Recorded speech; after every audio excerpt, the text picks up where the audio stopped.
Well, today was yet another big news day with a lot of developments, and the day's not quite over yet, so there is a possibility that some more things might happen. But so much has happened that I feel like I've got plenty to talk about today, and if I wait too much longer, I might not be able to get to everything. I mean, as it is, yesterday I didn't even get a chance to talk about the Fed's rate cuts. And going back to QE, everything happened so fast that I forgot that I didn't even talk about that. And also, there's the fact that increasingly the Federal Reserve is becoming, a non-entity as far as this whole crisis is concerned, because it's gotten so much bigger than them. The issue at hand here is so much bigger than what the Federal Reserve deals with. I mean, what can the Fed do? They can print money. Okay, what else are you going to do for me? Are you going to stop the spread of this virus? Are you going to stop people from getting sick? Are you going to somehow rebuild the supply chains? Are you going to put people back to work? Yeah, the Fed can't do any of that. So, I'm almost at the point and I'm someone who follows the Fed religiously, and talks about just about everything that they do, every big move, whether it's repo or cutting rates last year, slowly on the road to 0%, and then all of a sudden we finally get to 0%, and I don't even mention it. That to me is indicative of just how irrelevant and feckless they are. There's been a lot of people writing, before this whole crisis happened, that hey, considering that the Fed has already had to cut so much, and has been unable to raise rates prior to the next crisis. When that crisis comes, will the Fed have any efficacy left, or will the Fed just be completely powerless? Are they tapped out? And I think increasingly that the answer to that question is clearly a resounding yes.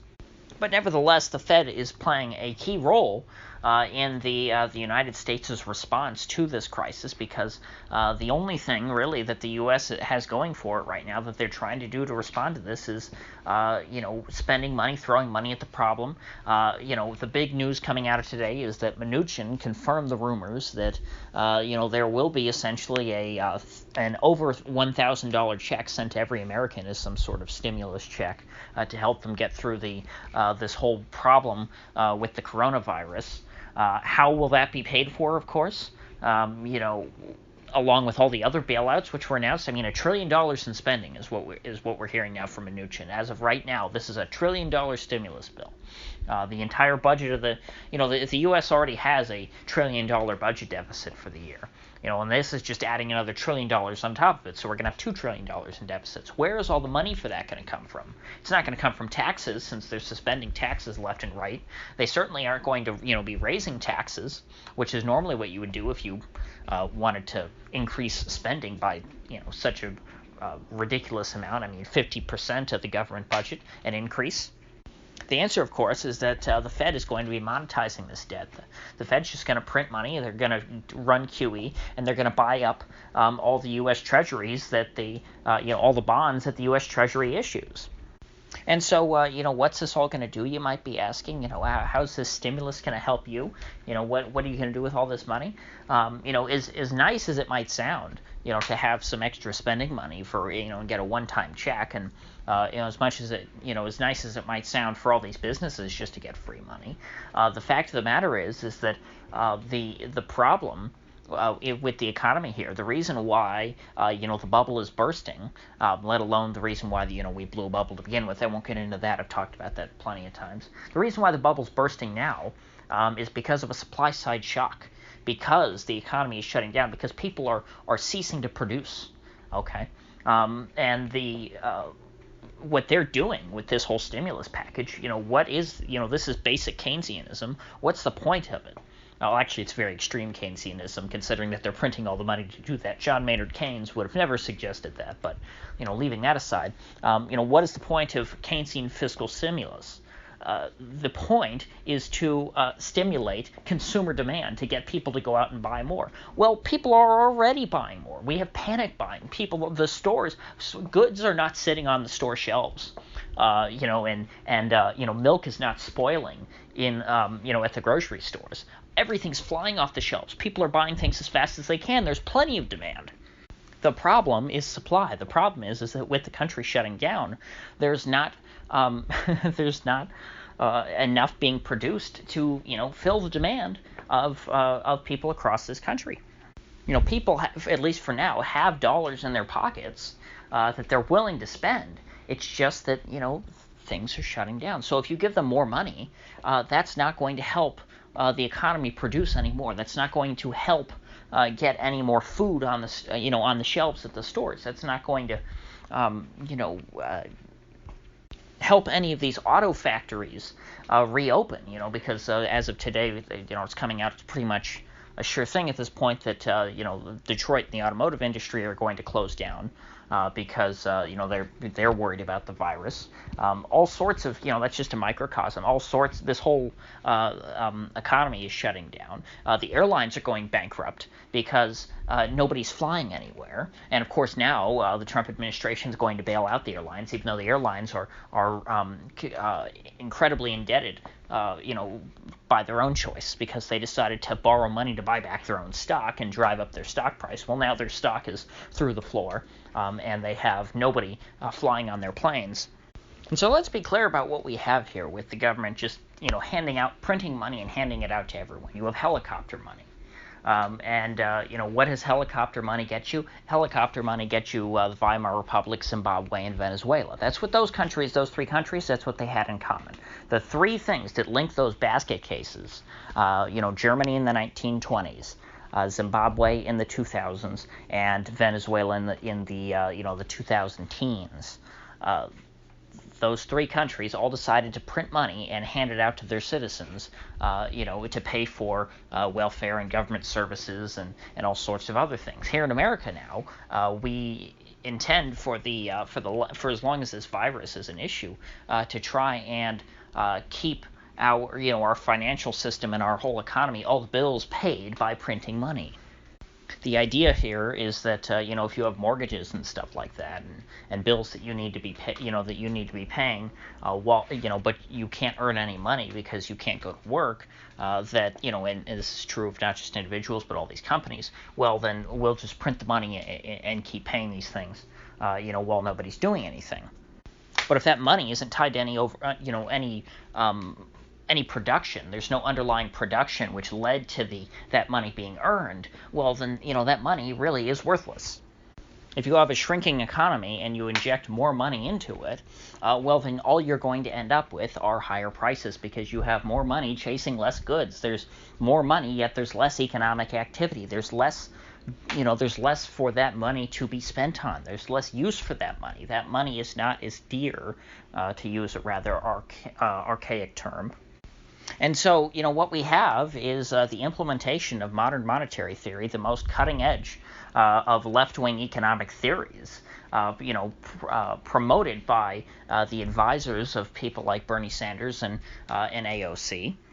This is, essentially what Bernie Sanders has been campaigning on. He says, hey, I'm going to get into office and then I'm going to give everyone free health care by printing money. They don't call it debt monetization, they just call it modern monetary theory. Hey, now this is being implemented by a Republican. This is the most aggressive experiment in monetary policy in human history, really.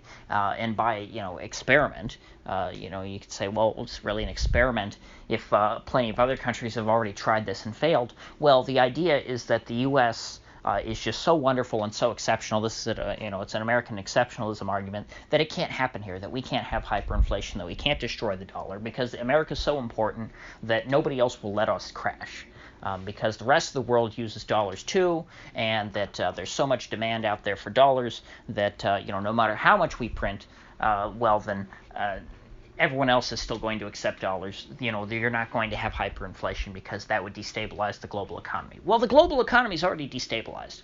That's the problem here. We are having a breakdown in international trade. Europe has closed its borders. China likes to claim that they're back up and running, but it seems pretty suspicious to me that all of a sudden their Wu flu cases just flatlined and didn't go anywhere. I think that's still a problem there. I think that this is a problem in many places across the world. And so there's not going to be that same demand for dollars in international trade that there normally would be. International finance is not going to have that demand for dollars. All these dollars that are being printed are going to be spent in the domestic economy. That's where they're going to get funneled into. We no longer, while this crisis is going on, are going to be able to export our inflation outside of our borders. But hey, everyone in 2008 who was like me, said that quantitative easing, which is what they called money printing back then, they're not calling it that now for some reason. I guess quantitative easing is a dirty word. Nobody wants to say QE4 because that implies that QE 1 through 3 failed. But, hey, back then, folks who were like me, I wasn't really around saying this back then because I wasn't, aware of these things, but folks were saying that QE was going to cause, massive inflation, and that, just printing a bunch of money to buy assets was going to drive up prices across the economy. That wasn't true then, and the reason why is because it was contained to the financial markets. Okay, so we did have lots of inflation because of QE, but all that inflation was contained to financial markets. It's how we ended up with a stock market that was 158% market cap to GDP. The stock market was bigger than it's ever been. It was the biggest bubble in American history. But the difference now is we're going to have the people's QE, to where that money will be printed and sent directly out to people, and that's how it will escape into the consumer economy. The problem is now that the Fed and the government have become so arrogant after the supposed success of QE.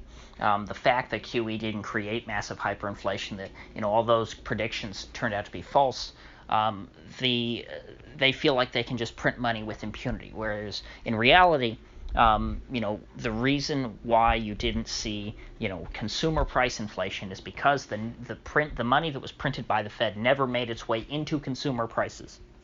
At least not to the same extent that it, made its way into financial markets. It was all concentrated there. All that money was printed and essentially handed to the 1% that Bernie likes to whine about. So, if you're going to have a scenario in which money printing leads to hyperinflation, it would be a scenario like the one we're in now. And I guess it depends on how much money is actually, directly sent to ordinary people. I guess if it's just a one-time thing and they print a few billion and then they ship it out to people, that wouldn't be that wouldn't create so much inflation. I don't know. It depends on how much they're doing it, how much they'll need to do. But as of yet, the response to this crisis has been unprecedented. They're having to print now more than ever.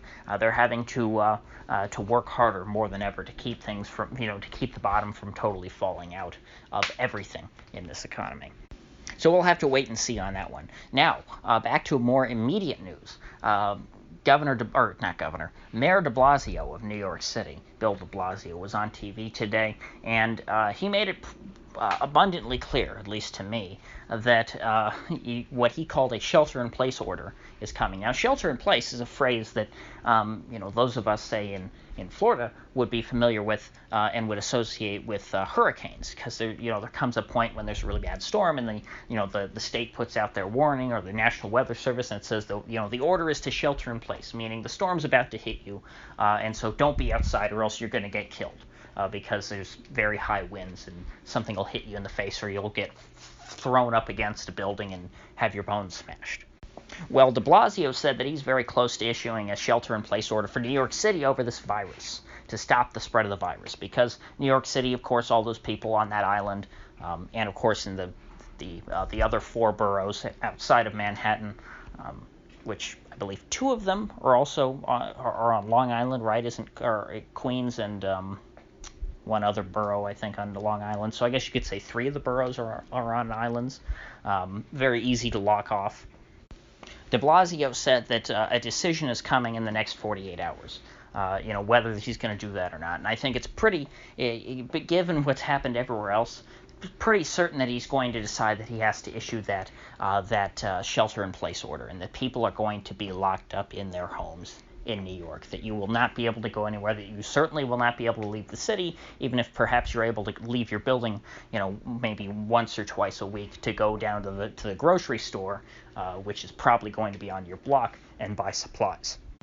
And in the same breath in which de Blasio was discussing this shelter-in-place order, which is supposed to come here in the next couple days, he discussed the great conversation he had with Mark Milley, the chairman of the Joint Chiefs of Staff, aka, for those of you who don't live in the United States, the chairman of the Joint Chiefs of Staff is the head of the military. He's the top military brass. The Joint Chiefs of Staff are the heads of all the different branches of the military. The chairman of the Joint Chiefs of Staff is the highest military official, and then of course he has civilians above him like the Secretary of Defense and then the President. And so de Blasio was basically saying, we're going to be bringing in the military to enforce this shelter-in-place order, and we're going to have martial law. Now, this is so funny to me because, I don't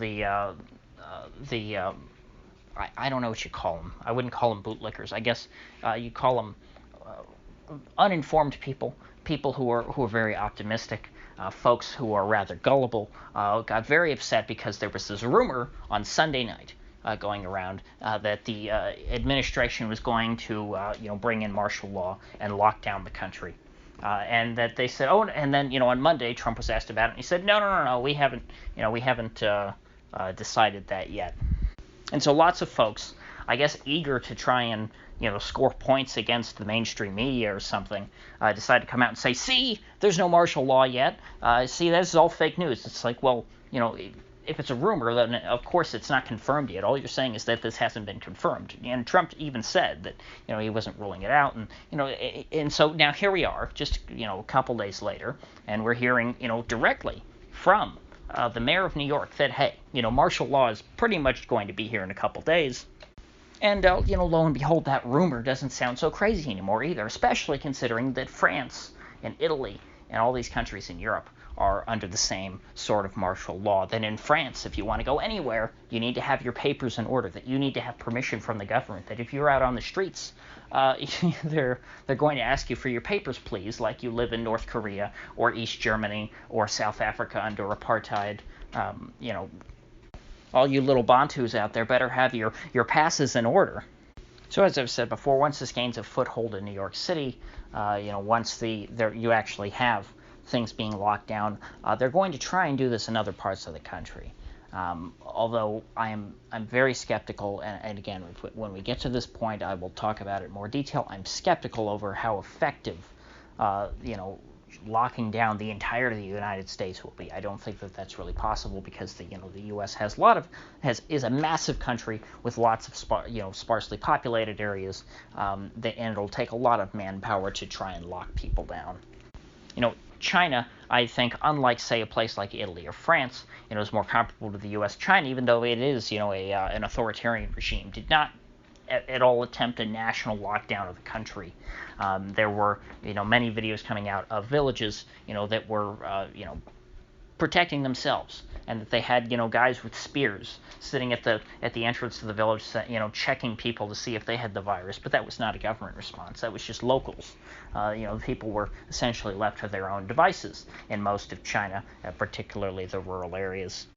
And so hopefully that's more what we see here. And so, folks who don't live in the major cities like New York or Los Angeles or San Francisco or Seattle or Chicago, won't be subjected to a military occupation or to a total police state. Because frankly, I think if they try and do that, they'll fail. Because I don't think that the U.S. has the resources to to enforce martial law, upon 320 million people spread out across a massive geographic area. Oh, and before I forget, last bit about the stock market, in case I didn't cover this earlier. Trump's press conference had really no effect on the markets. Sure, they shot up for a little bit while he was talking, but they leveled out again by the time that the press conference ended. It didn't seem like it impacted it much. Today was an up day, but it was not up nearly as much as yesterday was down. I wouldn't have been surprised to see more of a bounce from yesterday's lows than we have had so far today. But as of recording this, the market's just now closed, and the S&P is back over 2,500. The market was able to rally up above that important 2,450 level. and reclaim, I guess you could say, the bullish side of that level. And so at least over the last couple days, 2,400 and 2,450, that range served as a bit of a bottom. But how long will that last? I don't know. Will the market be able to build up this rally tomorrow and try to, I guess, have a convincing breakout of that 2,450 level? I don't know, because the rally today, just even though it was huge, it was over 5%, I think, on the S&P up. Compared to the down days, it just seemed really weak. I think you needed a massive rip up today, to really be convincing, especially since, you had so much, good news today, so many bazookas from the government. Mnuchin announcing $1 trillion stimulus, the helicopter money for consumers, the bailouts for any industry that wants it. This is so much bigger than what they tried to do in 2008 because, of course, the financial system is in so much worse shape. But, the markets, I would have expected more of a pop. But perhaps the stability in markets, the lack of volatility up and down, just the, a rather orderly move up today, and then, a pretty, the market only turned red once at the beginning of the day, and then stayed pretty high at a relatively, stable levels compared to the last few days throughout the day. So I do think that the rest of this week will be very key. Because in a situation as fluid as this, every day is crucial. And so I will keep my eye on it as I have. If you gained anything of value out of this video, I'd appreciate you clicking that like button and sharing this video. And if you haven't already, please do subscribe, because I do upload every day and I'd hate to have you miss one. So I'll see you folks back here tomorrow.